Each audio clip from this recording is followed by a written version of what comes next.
הירדנים המתינו לשעת כושר כדי לכבוש את העיר העתיקה. מצבו של הרובע היהודי היה בכי רע. על 1,500 התושבים שנותרו ברובע הגנו כ100 לוחמים, רובם אנשי ההגנה.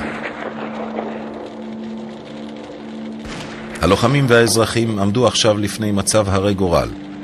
הלחימה התנהלה בין הבתים. מניין הפצועים וההרוגים הלך וגדל. תחושת אין אונים ערערה את המורל. הרבנים דרשו כניעה.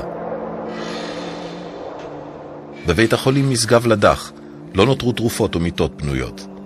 התושבים והמגינים הפצועים הצטופפו על רצפת בית החולים. אחד המפקדים שלנו, ישראל שמו, הסתכל על כל הפצועים, פתאום הוא קם על רגליו ואמר, חבר'ה, פצועים או לא פצועים, אין לנו כאן מה לעשות, לעמדות. הפצועים קמו, היו כאלה שגררו רגל, היו כאלה שהחזיקו את החזה, את הבטן, את הידיים. זה היה לילה אחד שהמרגמות והיריות לא הפסיקו לשרוק ולהרעיש. ובתוך התופת הזאת יצאתי החוצה וראיתי כמה מדרגות, לא יודעת למה הן שייכות, כי הכל היה הרוס. עליתי במדרגות האלה, היה ליל ירח, כמו שלילות במאי יכולים להיות בירושלים, עם כוכבים ענקיים, וירח חיוור, אבל כל כך בהיר. ואני הסתכלתי עליו ואמרתי, דבר אחד אמרתי, אני רוצה לחיות. בכל מצב ובכל מקרה, אני רוצה לחיות.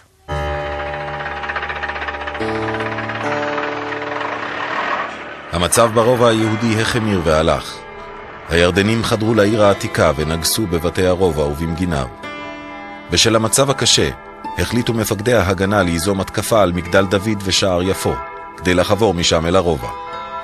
אני ידעתי מה זה מצור, אני ידעתי מה זה להיות סגור, בלי אפשרות לצאת, לברוח, עם סכנת מוות מאוד מוחשית כל הזמן. אני עברתי את זה בשואה. בעצם העניין הזה שבאנו שם כאילו להציל את הנצורים, אולי זה מה שכל כך ריגש אותי. על הפלמ"ח הוטל לתקוף את הר ציון במשימת השכה. אני לא יודע אם התכוונו באמת שנכבוש את ההר, אבל אנחנו התכוונו לכבוש את ההר. ושם היינו בנחיתות עצומה. אתה חשוף על פני גג פתוח, ומולך מול האשנבים, רואים אותך, מסתתרים, יורים בך, צולפים.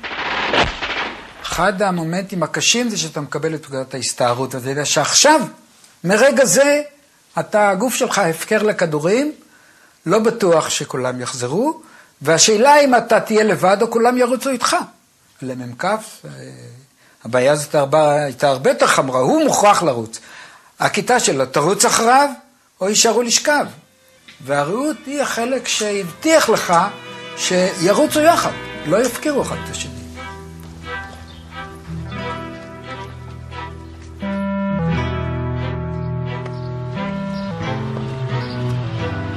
בדיוק המקום שנפצעתי. כשעלינו הנה הופיע שם צלף שכל הזמן החליף עמדות ופתח עלינו באש.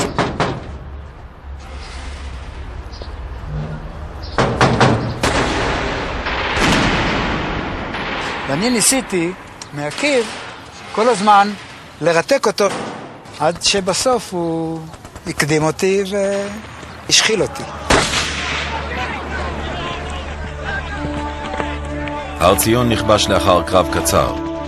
שער ציון הפריד עכשיו בין גדוד הפורצים של חטיבת הראל לבין הנצורים ברובע. ההתקפה על שער יפו נכשלה, אך דווקא מאמץ המשנה הצליח, ומחלקת לוחמים של הפלמ"ח בפיקודו של דדו, לימים רמטכ"ל מלחמת יום הכיפורים, פרצה דרך שער ציון ונכנסה אל הרובע. היה כאן שער ברזל, החבלנים פוצצו את השער, ואנחנו נכנסנו ורצנו מהר. הירדנים עוד לא הרגישו בנו, וזהו, והגענו לחצר הזו, וזו באמת הייתה חוויה. התחבקנו, התנשקנו, האנשים נורא שמחו, כאילו שבאה איזו הצלה.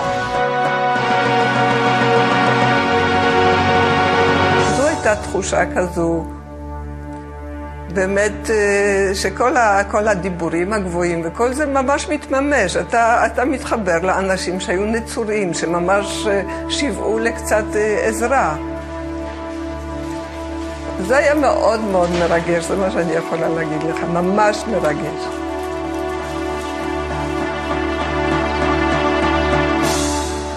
שמחת תושבי הרובע לא נמשכה זמן רב. בשל חוסר תאום לא נוצלה ההצלחה, ולא הוזרמו כוחות מספיקים אל הרובע. עם שחר נטש הפלמ"ח את שער ציון, והלגיון הערבי שב והשתלט על השער. הלחימה ברובע הנצור נמשכה ביתר שאת. שתי התקפות גדולות נוספות נערכו על מתחם לטרון. שתיהן כשלו וגבו מחיר כבד. במטה הכללי התלוננו על התערבותו של בן גוריון בניהול המלחמה, וטענו שעניין ירושלים נעשה אצלו אובססיה. אך בין התקפה להתקפה נמצאה ונסללה דרך עקיפין לירושלים, דרך בורמה. אספקה ותחמושת זרמו שוב לעיר הנצורה, אבל פתיחת הציר החשוב כבר לא יכלה להציל את הרובע היהודי.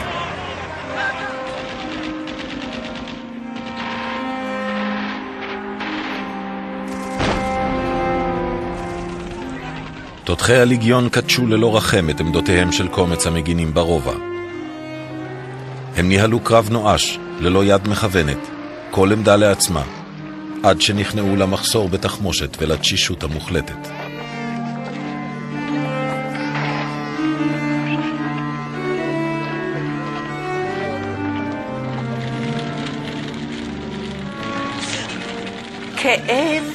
כאב זה הכאב כששמענו שהחורבה, ברגע האחרון הם הצליחו להחריב את בית הכנסת החורבה, אז זה השלים בצורה הכי חזקה שיש את כל השבועיים הנוראים האלה. זה כאילו סיים את הכניעה בצורה הכי אכזרית שלה. ב-28 במאי נכנעו אנשי הרובע היהודי ונלקחו לשבי הירדני. מרכזו הרוחני של העם היהודי ומוקד כיסופיו ההיסטוריים נפל לידי האויב.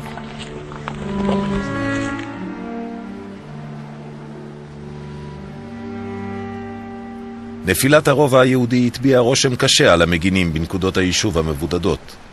היא הגבירה את התחושה כי בסופו של דבר כל יישוב נלחם לבדו על נפשו ועל גורלו.